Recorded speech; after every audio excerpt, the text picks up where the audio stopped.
महाराष्ट्र के मुख्यमंत्री के संकल्प के तहत नागपुर ग्रामीण पुलिस ने 100 दिनों के भीतर प्रशासनिक सुधारों की दिशा में ऐतिहासिक कदम उठाया है। ये पहल 16 जनवरी 2025 से शुरू होकर 25 अप्रैल 2025 को पूर्ण हुई।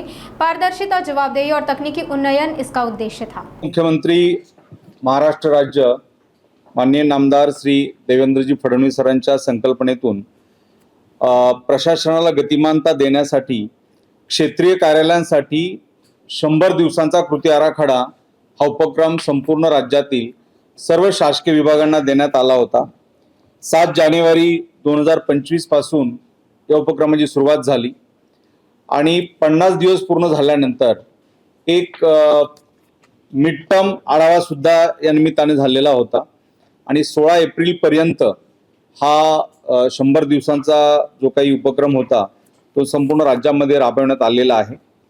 आपल्या राज्य शासनाच्या सर्व विभागांचा यामध्ये समावेश होता आणि या 100 दिवसांच्या कार्यालयीन सुधारणा या विशेष मोहिमेचं मूल्यमापन जे आहे ते भारतीय गुणवत्ता परिषद क्वालिटी काउन्सिल ऑफ इंडिया या त्रयस्थ आणि त्या क्षेत्रातील अग्रगण्य संस्थेमार्फत करण्यात आलेलं होतं आणि पोलीस विभागाअंतर्गत संपूर्ण राज्यातून सर्वोत्तम असे 5 जिल्हे निवडण्यात आलेले होते आणि गुणानुक्रमे आपल्या पोलीस अधीक्षक नागपूर ग्रामीण यांनी 100 पैकी 80 गुण प्राप्त करून राज्यामध्ये द्वितीय क्रमांक मिळवलेला आहे। विशेष पोलीस महानिरीक्षक नागपूर परिक्षेत्रामध्ये इतर जे आपले संपूर्ण जिल्हे आहेत यांची सुद्धा कामगिरी आणि या 100 दिवसाच्या कृती आराखड्यामध्ये त्यांनी दिलेले योगदान हे सुद्धा अत्यंत महत्त्वाचं आहे। परंतु या विशेष मोहिमेअंतर्गत जे प्रमुख उपक्रम किंवा हेड जे निश्चित केले होते त्यामध्ये संकेतस्थळ जी आपली वेबसाईट आहे त्याचं अपडेशन, त्याच्यामध्ये नवीन ज्या बाबींची गरज होती त्यांची अपडेशन करण्यात आलेली आहे।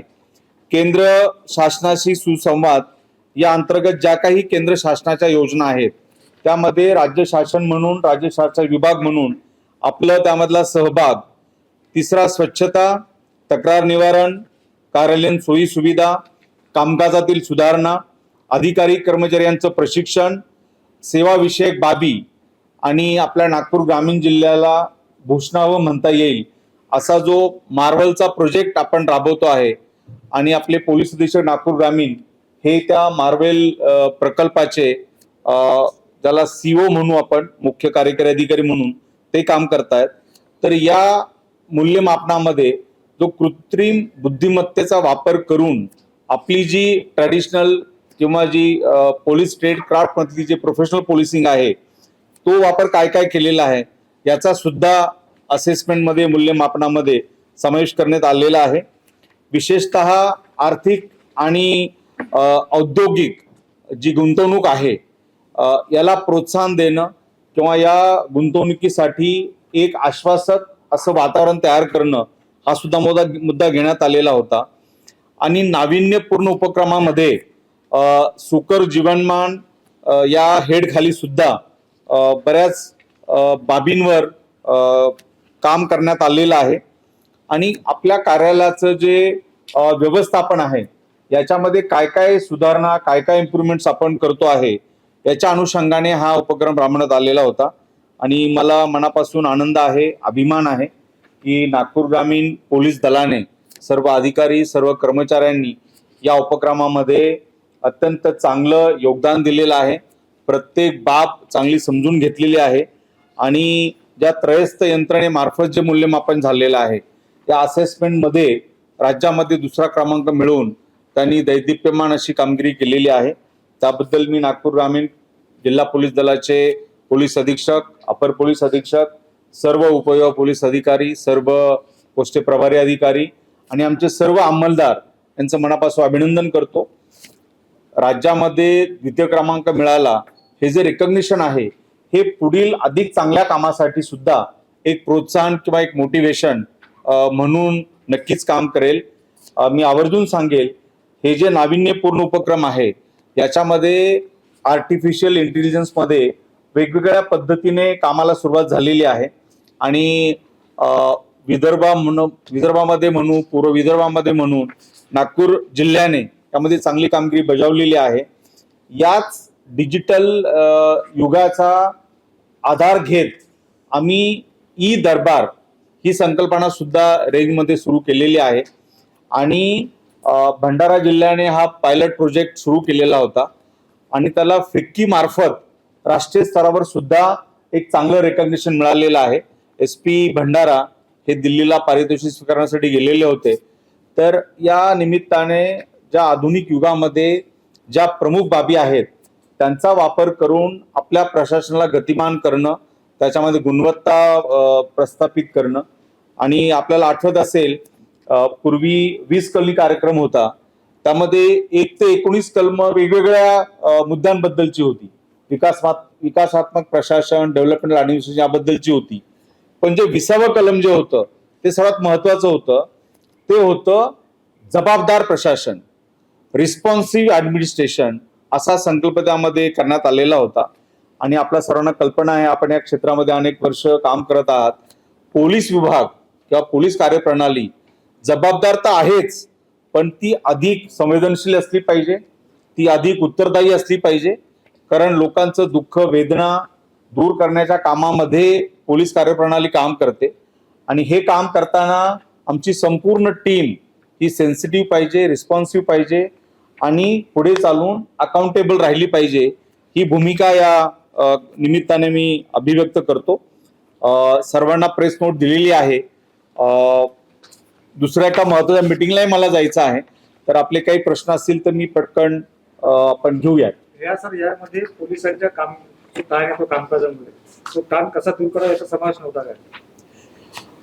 खरं तर आपण अप्रत्यक्षपणे जर पाहिलं तर कार्यालयामध्ये, आता नागपूर ग्रामीणचं वेगळं उदाहरण आहे, म्हणजे एकमेव असं SP ऑफिस असेल राज्यातलं का एवढं मोठी बिल्डिंग, एवढं मोठं फर्निचर आणि ज्याला आपण अगदी 5 स्टार प्लस प्लस प्लस अशा पद्धतीचं आहे. CP ऑफिसच्या level at par with city office म्हणू आपण. पण जे कार्यालयीन वातावरण आहे, जे एन्व्हायरमेंट आहे, जे ऍटमॉस्फिअर आहे, तो नक्कीच यामध्ये प्रयत्न केलेला आहे. आणि केवळ आम्ही पोलीस अधिकारी अंमलदार काम करताना आम्हीच नव्हे, तर या कार्यालयामध्ये येणारा कुणीही, इन्क्लुडिंग आपण, आज तुम्ही इथे आलेला आहेत, एवढा छान प्रेस म्हणजे कॉन्फरन्स हॉल आहे, ऑडिओ सिस्टम आहे, व्हिज्युअल सिस्टम आहे, सगळं पाहतोय आपण. तर या निमित्ताने तुम्ही जो प्रश्न विचारताय ताणतणाव व्यवस्थापन, नक्कीच यामध्ये समावेश आहे आणि ही आपला एक चांगली सुरुवात झालेली आहे. म्हणजे संपूर्ण राज्यामध्ये पाहिलं, पहिला टप्पा आता जाहीर झाला, दुसरा टप्पा तो सुद्धा लवकर येणार आहे. इव्हन आम्ही पोलीस स्टेशन लेवल आणि SDP ऑफिस यांचे मूल्यांकन आता सुरू आहे. आज 2 तारीख आहे. 2 तारखेला SP ऑफिसला त्यांचे पोलीस स्टेशनचे आणि SDP ऑफिस सगळे येणार आहेत. त्यातून मग 6 तारखेला आमच्याकडे येतील आणि मग रेंज लेवलला प्रत्येक जिल्ह्यांमधून आम्ही 3 पोलीस स्टेशन आणि 1 SDP ऑफिस असं पुढे पाठवणार आहोत. तर top to bottom rank and file मध्ये टॉप टू बॉटम प्रत्येक कार्यालयाला यामध्ये समाविष्ट केलेला आहे. आणि पोलीस स्टेशनची तर अजून वेगळी गरज आहे.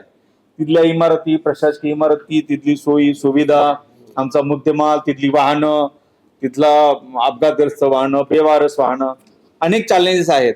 पण त्याला सुद्धा आजपर्यंत अनेक शासन निर्णय आले, अनेक स्थायी आदेश आले, अनेक सर्क्युलर आले, पण त्या परिस्थितीमध्ये बदल होताना जी अपेक्षा लोकांची होती ती काय होत नव्हती. पण आता परिस्थिती बदललेली आहे. तुम्ही पण राहून घ्या का पोलीस स्टेशन लेवल पासून SDP ऑफिस पर्यंत या सगळ्या कामांमध्ये आणि त्या कामाच्या गुणात्मकतेमध्ये एक सकारात्मक बदल होतो आहे. आणि मला वाटतं त्यातूनच एक आश्वासक वातावरण आमच्या अधिकाऱ्यांना, कर्मचाऱ्यांना एक उपलब्ध झालेलं आहे. ही मोठी उपलब्धी आहे. आणि मग ताणतणाव व्यवस्थापन जे आहे, फिर्यादी आले, त्यांना प्यायला पाणी आहे, त्यांना चांगलं स्वच्छ प्रसाधन गृह आहे, त्यांची जी काही तक्रार आहे ती व्यवस्थित ऐकून घेतली जात आहे. तर कामाला एक सुसूत्र स्वरूप या निमित्तानं प्राप्त झाले आहे आणि इनडायरेक्टली तो ताणतणाव व्यवस्थापनाचा एक अविभाज्य भाग आपण मानला पाहिजे. शहरों से अलग जो ग्रामीण इलाकों में काफी फैलाव होता है, तो सर्वेलेंस के लिए CCTVs वगैरह में कुछ बढ़ोतरी का प्रावधान है? आपल्या जिल्हा नियोजन विकास समितीमध्ये जे जिल्हा पोलीस दलांचं बळकटीकरण म्हणजे स्ट्रेंथनिंग ऑफ पोलीस युनिट्स मध्ये नक्कीच प्रावधान आहे. आणि जसं आता काटोलला सुद्धा सीसीटीव्ही सर्व्हेलन्स प्रोजेक्ट येतो आहे, सावनेर आहे, असे महत्वाचे जे टाउन आहेत जिथं नगर परिषदा आहेत आणि अदरवाईज 1,00,000, 1,25,00,000 किंवा या दरम्यान लोकसंख्या आहे आणि नागरीकरणाकडे वेगाने ते टाउन वाढत आहेत, अशा सगळ्या ठिकाणी आपण ती सगळी शहरं, तो टाउन किंवा नागरीकरणाचा भाग सीसीटीव्ही सर्व्हेलन्स मध्ये येईल या दृष्टीने प्रयत्न चालू आहेत. त्याला पुढच्या काळामध्ये एक गतिगती येईल.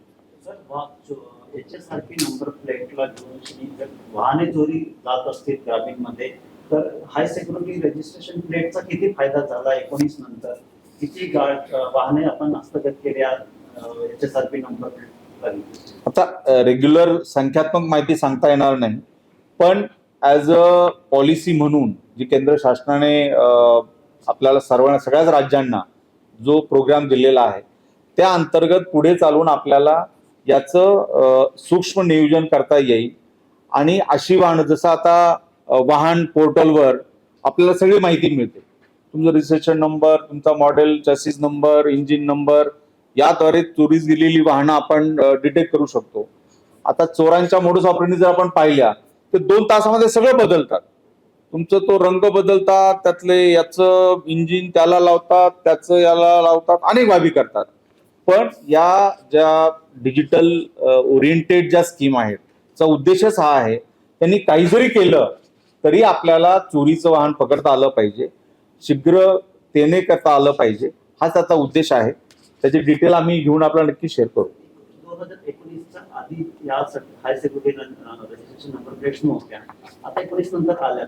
बराच काळ निघून गेला, 4 वर्ष 5 वर्षाचा काळ निघून गेला. पण याचा फायदा झाला का वाहन? फायदा नक्कीच आहे, कारण डिटेक्शन मध्ये जसं आता सीसीटीव्ही फुटेज अलीकडच्या काळामध्ये तपासासाठी आपलं एक महत्वाचं टूल झालेलं आहे, तसं कोणत्याही चोरीच्या गुन्ह्यांमध्ये त्यांच्या डिटेक्शनमध्ये या हाय सिक्युरिटी नंबरच्या प्लेटद्वारे आपल्याला इव्हन आता तुमचे टोल नाक्यावर ते फास्ट ट्रॅक सुरू झालेला आहे, तर त्याचा आपल्या डिटेक्शनला मोठा वापर होतो आहे. म्हणजे जेवढे फास्ट ट्रॅक रजिस्ट्रेशन आहेत त्याची माहिती घेऊन आपल्याला डिटेक्शनसाठी जाता येतं. सेम केस हाय सिक्युरिटी नंबर बद्दल सुद्धा आपल्याला म्हणता येईल. सर हिंदी चैनल भी है आपके साथ, नेशनल, थोड़ा हिंदी में बोल देंगे तो? महाराष्ट्र के मुख्यमंत्री महोदय माननीय नामदार श्री देवेंद्र जी फडणवीस, इनकी संकल्पना से पूरे राज्य में क्षेत्रीय कार्यालय में आमूलाग्र बदल होने के लिए, सुधारणा होने के लिए एक 100 दिन का एक प्लान ऑफ एक्शन ये उपक्रम जाहिर हुआ था. और पूरे राज्य में जितने भी शासकीय विभाग है, ये शासकीय विभाग के अंतर्गत ये उपक्रम इम्प्लीमेंट हुआ था. और इसका जो मूल्यमापन है, असेसमेंट है, ये क्वालिटी काउंसिल ऑफ इंडिया, एक इंडिपेंडेंट एक्सपर्ट संस्था है, इस संस्था के माध्यम से ये पूरा मूल्यमापन हुआ है. और मैं गर्व के साथ शेयर करना चाहता हूं कि पूरे राज्य में पुलिस अधीक्षक नागपुर ग्रामीण कार्यालय का 100 में से 80 गुण प्राप्त करके द्वितीय क्रमांक से वो अपनी उन्होंने जो गुणात्मकता है यहाँ सिद्ध की है. मैं सभी नागपुर ग्रामीण के पुलिस अधिकारी, पुलिस अधीक्षक, अपर पुलिस अधीक्षक, सभी एसडीपीओ, सभी थानेदार और हमारे सभी पुलिस कर्मचारी, इनका अभिनंदन करता हूं. अलग अलग 10 शीर्षों में ये उपक्रम की रचना बनाई गई थी और हर क्षेत्र में, हर हेड्स में नागपुर ग्रामीण पुलिस ने अपना जो परचम है बहुत अच्छे तरीके से वहां प्रस्तुत किया है. और आगे चल के इसके अलावा भी जो अपने ऑफिस कामकाज के लिए हमारे पुलिस ट्रेडक्राफ्ट या पुलिस कार्यप्रणाली में सुधार के लिए भी एक अच्छा प्रोत्साहन, अच्छा मोटिवेशन सभी अधिकारियों को, सभी कर्मियों को मिल जाएगा, ऐसी मुझे आशा है. मैं फिर एक बार सभी नागपुर ग्रामीण के पुलिस दल के सभी अधिकारी और अमलदार का मन से अभिनंदन करता हूँ.